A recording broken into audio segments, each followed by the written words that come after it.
Hey guys, I'm getting into reloading 300 Blackout and repurposing 223 and 556 brass into the 300 Blackout by cutting them down and resizing them. And I've ran into an obstacle that I don't see very many people talking about on YouTube or on the internet in general, but I know a lot of people are having to deal with this, and that's mainly choosing your brass wisely.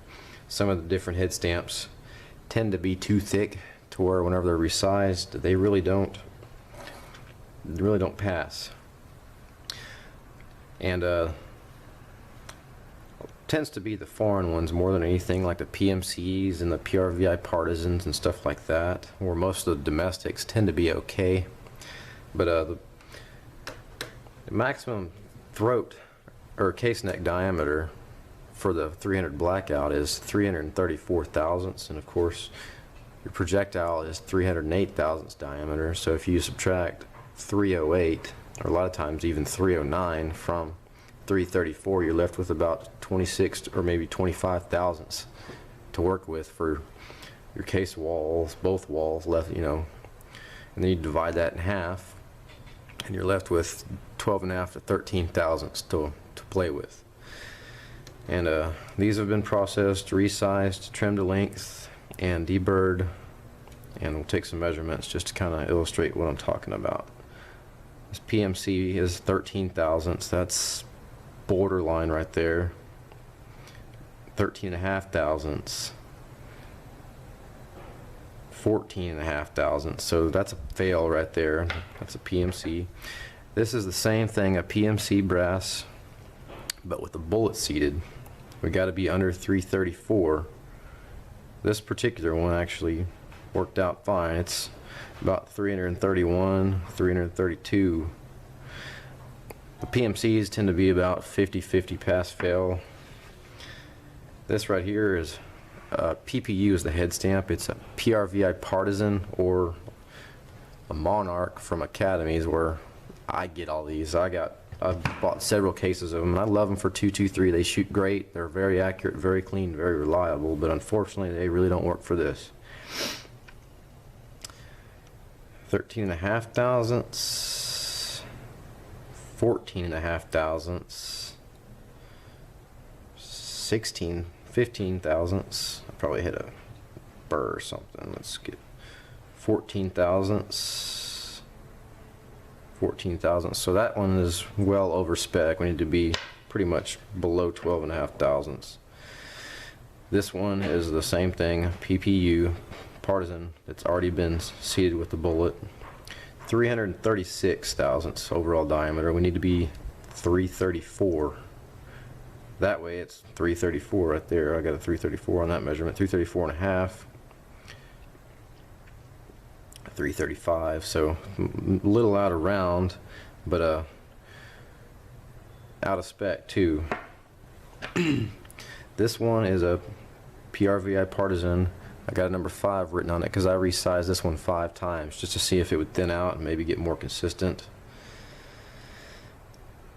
14.5 thousandths, 13.5 thousandths, 13.5 thousandths. Still out of spec, not gonna work. Then now I've got just the domestic brass left. This is a Federal Lake City 556 with the crimped primer. Let's see what we got. 12 thousandths, 12 thousandths, 12 thousandths. That's way more consistent and within the spec. This is a bullet seated already, and the same thing, Lake City crimped primer 556 brass. 330,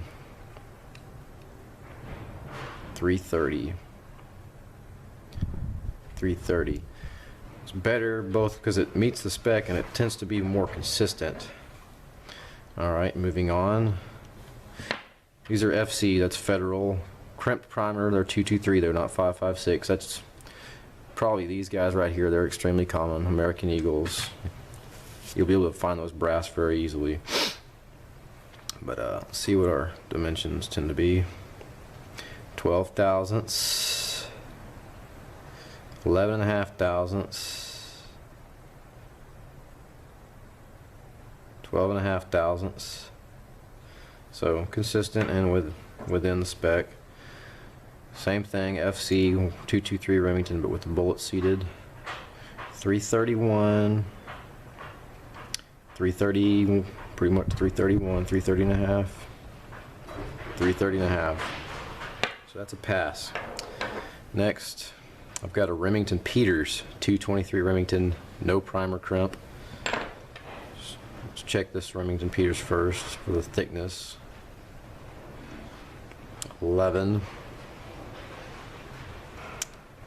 13, 12 roughly,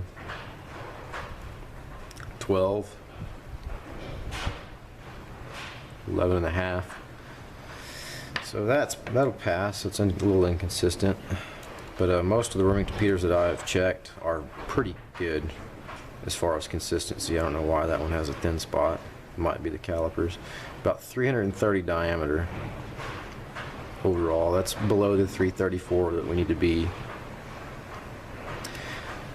And got a Hornady here. I only had a small handful of these that I'd picked up that I processed. 12, 12 and a half, 12, 12 and a half. So the Hornady checks out. But the moral of the story is choose your brass wisely, and especially if you have to pay for your own brass, if you're having to buy once fired brass or something to do this with, try to stick to the domestics, either your Lake Cities or your American Eagles or Remington Peters. I have a lot of them. I don't know where they came from. I don't really see very many Remington Peters 223 ammo. Most people shoot, you know, Federal American Eagle or Lake City or the cheap stuff or whatever, but those tend to be good. The domestic ones tend to be good, and the foreign ones tend to be too thick. You'd figure it'd be the opposite, and they'd be too thin, but I guess they use a lower grade brass and overbuild them to make sure that they'll handle what they got to handle. But hope this helps, and take it easy.